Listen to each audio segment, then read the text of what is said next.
Hello friends, स्वागत है आपका अपने channel short hand steno academy में। आज का डिक्टेशन है हिंदी आशुलिपि ओपी शुक्ला भाग 6 80 वर्ड पर मिनट अभ्यास 20। डिक्टेशन शुरू होगा 5 सेकंड बाद।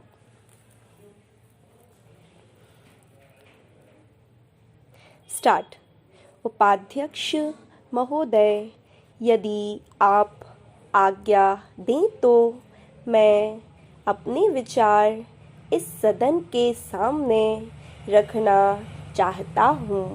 मेरा विषय देश में प्रचलित भिन्न भिन्न प्रकार की शिक्षा नीति से संबंधित होगा। आज शिक्षा पर हर नागरिक की चर्चा का विषय बना हुआ है। सरकार ने देश के शिक्षा ढांचे में जो परिवर्तन लाने का प्रयत्न किया है, क्या यह सचमुच देश की आवश्यकताओं को शिक्षा क्षेत्र में पूरा करेगा? इस संबंध में कई प्रकार की शंकाएं पैदा हो रही हैं और मैं समझता हूँ कि शिक्षा मंत्री को इन सभी बातों का ध्यान रखना चाहिए। आज आवश्यकता इस बात की है कि शिक्षा के माध्यम से हमारे बच्चों का सर्वांगीण विकास हो तथा जो दोष एवं त्रुटियां हमारी शिक्षा प्रणाली में अब तक रही हैं वे दूर हो जावें। पैरा।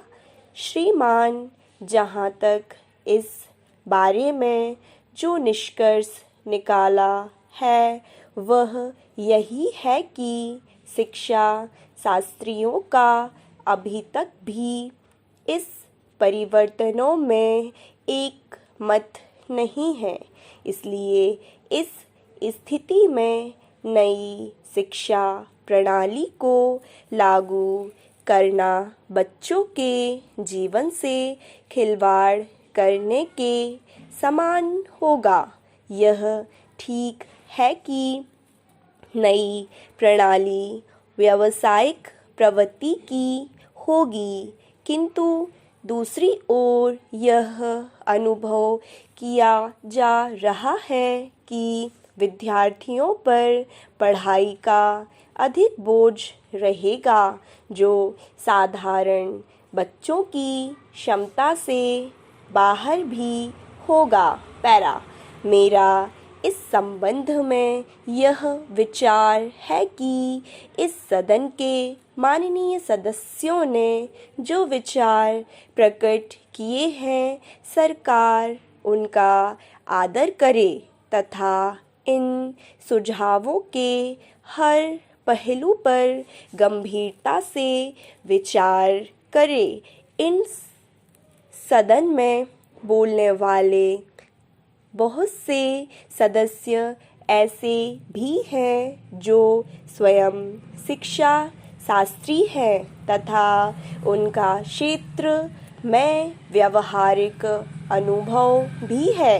शिक्षा मंत्रालय को उनके इस अनुभव का अवश्य लाभ उठाना चाहिए ताकि हर प्रकार से सुधरी हुई एक ऐसी शिक्षा नीति हम देश में लागू कर सकें जिससे सभी उद्देश्यों की पूर्ति हो। इसके अतिरिक्त मैं समझता हूँ कि जो भी सदस्य एवं शिक्षा शास्त्री इस योजना से संबंधित हो वे कोई भी सिफारिश करने से पहले भारतीय समाज बच्चों के स्तर तथा अन्य कई प्रकार की उपलब्ध कराई जाने वाली सुविधाओं का अवलोकन अवश्य कर लें।